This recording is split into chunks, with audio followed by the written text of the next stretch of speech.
Assalamualaikum warahmatullahi wabarakatuh. Nama saya Hikmah Kamar Jatila dengan NIM 2014145026. Di sini saya ingin menjelaskan dan membacakan Quran Surah An-Nahl ayat 103 sampai 105. A'udzu billahi minasyaitonir rajim. Bismillahirrahmanirrahim.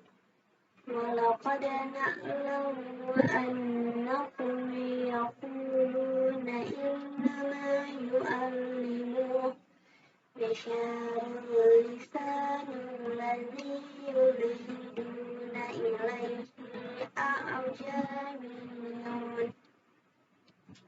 وهذا لسان عربي مبين إن الذين لا يؤمنون بآيات الله لا يهديهم الله ولهم عذاب أليم إنما يفتري الكذب الذين يؤمنون بآيات الله وأولئك هم الكاذبون. Shadaqallahul azim. Artinya, sesungguhnya Al-Quran Surah An-Nahl ayat 103.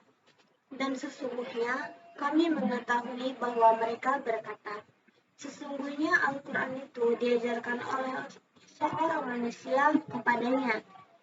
Padahal bahasa orang yang mereka tuduhkan bahwa Muhammad belajar kepadanya bahasa Ajam, sedangkan Al-Quran adalah dalam bahasa Arab yang terang. Lalu ada Quran Surah An-Nahl ayat 104 yang artinya, sesungguhnya orang-orang yang tidak beriman kepada ayat-ayat Allah Al-Quran, Allah tidak akan memberi petunjuk kepada mereka lagi. Dan bagi mereka azab yang amat pedih.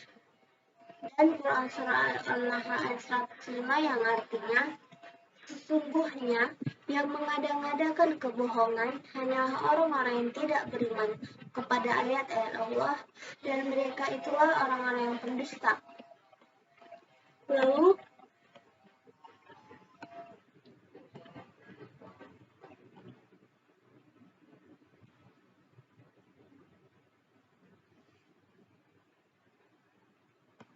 Allah Subhanahu wa Ta'ala menjelaskan bahwa orang-orang musyrik Mekah menuduh Nabi Muhammad SAW menerima pelajaran Al-Quran dari seseorang.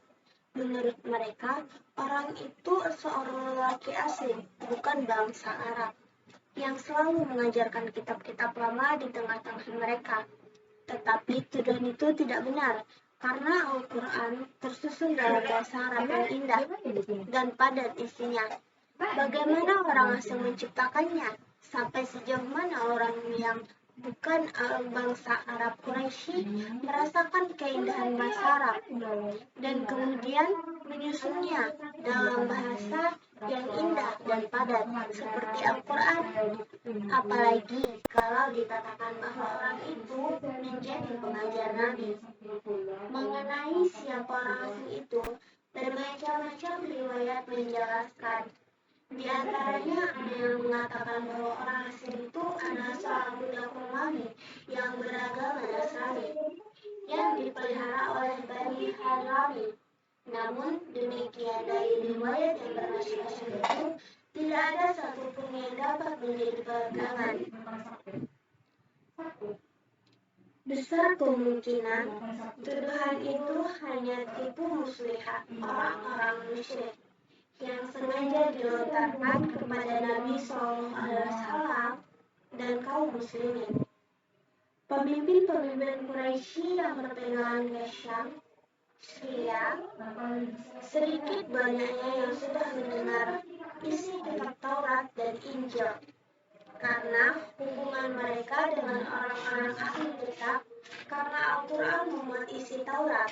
Lalu mereka mengira tentulah ada orang asing ajam yang beragama Nasrani ini mengajarkan isi Al-Quran itu kepada Nabi. Dan sesungguhnya lafal murhad di sini menunjukkan makna tahrif. Kami mengetahui bahwa mereka berkata, sesungguhnya itu diajarkan kepadanya, yakni Al-Quran itu ialah oleh seorang manusia. Dimaksud adalah seorang pendeta Nasrani yang Nabi SAW pernah berkunjung kepadanya. Lalu Allah SWT menyanggah melalui firman-Nya. Padahal bahasa atau logat yang mereka tuduhkan, mereka sangkakan kepada Muhammad bahwa ia belajar daripada ada bahasa ajam Sinai ini, yakni Al-Quran. Ini ada dalam bahasa Arab yang antara memiliki kejelasan dan kefasihan. Maka bahasa ini diajarkan oleh orang asing. Sedangkan menurut Ibnu Katsir, Allah Subhanahu wa Ta'ala menyebutkan tentang kedustaan, buatan dan kebohongan orang-orang musyrik dalam tuduhan mereka terhadap Nabi SAW, bahwa sesungguhnya Al-Quran yang dibacakan oleh Muhammad kepada mereka tiada lain diajarkan oleh seseorang manusia kepadanya. Lalu mereka mengisyaratkan kepada seseorang laki-laki ajam yang ada di antara mereka, yaitu seorang pelayan, memiliki salah satu kuat dari kabilah Quraisy. Lelaki itu seorang pedagang yang menjajarkan barang-barangnya di Safa. Ada kala Rasulullah SAW duduk dengannya dan berbincang-bincang dengannya mengenai suatu hal. Padahal orang tersebut berbahasa ajam, tidak mengetahui bahasa Arab, atau hanya mengetahui sedikit bahasa Arab, menyangkut keperluannya yang darurat untuk berkomunikasi. Karena itulah Allah membantah tuduhan tersebut melalui firman-Nya. Padahal bahasa orang yang mereka tuduhkan bahwa Muhammad belajar kepadanya bahasa ajam, sedangkan Al-Quran adalah dalam bahasa Arab yang terang. Dengan kata lain, mana mungkin Al-Quran yang bahasanya sangat fasih, berprasasta sangat tinggi, dan mengandung makna-makna yang sempurna lagi mencakup segalanya, yang menjadikannya jauh lebih sempurna daripada makna-makna yang terkandung di dalam semua kitab yang diturunkan kepada kaum Bani Israel, merupakan buah dari pelajaran yang diterimanya. Dan mana mungkin dia belajar dari seseorang ajam non-Arab. Jelas ini tidak akan dikatakan oleh seorang yang berakal rendah pun. Muhammad Ibnu Ishaq di dalam kitab Asyirah mengatakan, dahulu Rasulullah SAW menurut berita yang sampai kepadaku, sering duduk di warmah di tenda seorang budak beragama Nasrani bernama Jabar. Dia adalah seorang budak memiliki seorang dari Bani al-Hadrami. Maka Allah menurunkan firman-Nya, dan sesungguhnya kami mengetahui bahwa mereka berkata, sesungguhnya Al-Quran itu diajarkan oleh seorang manusia kepadanya, Muhammad. Padahal bahasa orang yang mereka tuduhkan bahwa Muhammad belajar kepadanya bahasa ajam, sedangkan Al-Quran adalah dalam bahasa yang sangat terang. Hal yang sama dikatakan oleh Abdullah ibnu Katsir. Dari Ikrimah dan Qatadah disebutkan bahwa nama budak itu Yaishi.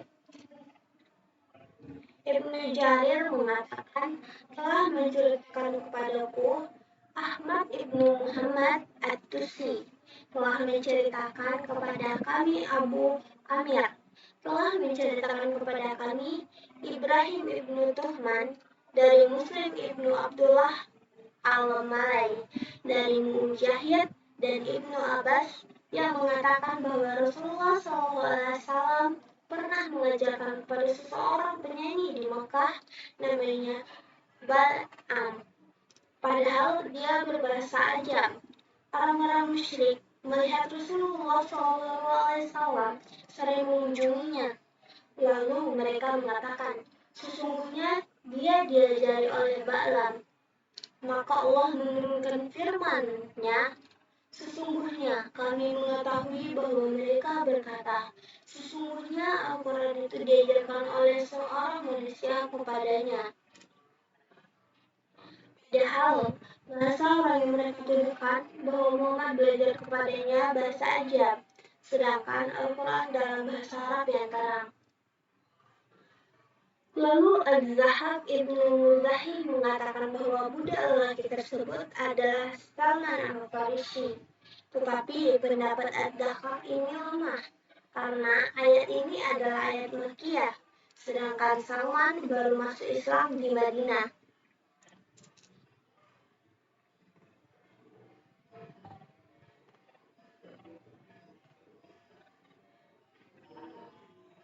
Lalu ayat 104. Sesungguhnya orang-orang tidak beriman kepada Allah.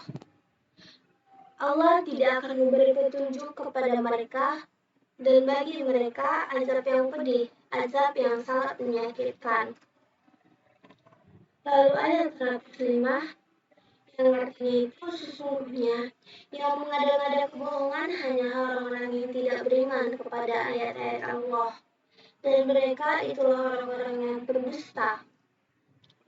Sesungguhnya yang mengada-ngadakan kebohongan hanyalah orang-orang yang tidak beriman kepada ayat-ayat Allah, yakni Al-Quran, melalui tuduhan mereka yang mengatakan bahwa Al-Quran adalah perkataan manusia, dan mereka itulah orang-orang yang pendusta. Pengertian tauhid di sini disimpulkan dari pergaulan dhamir.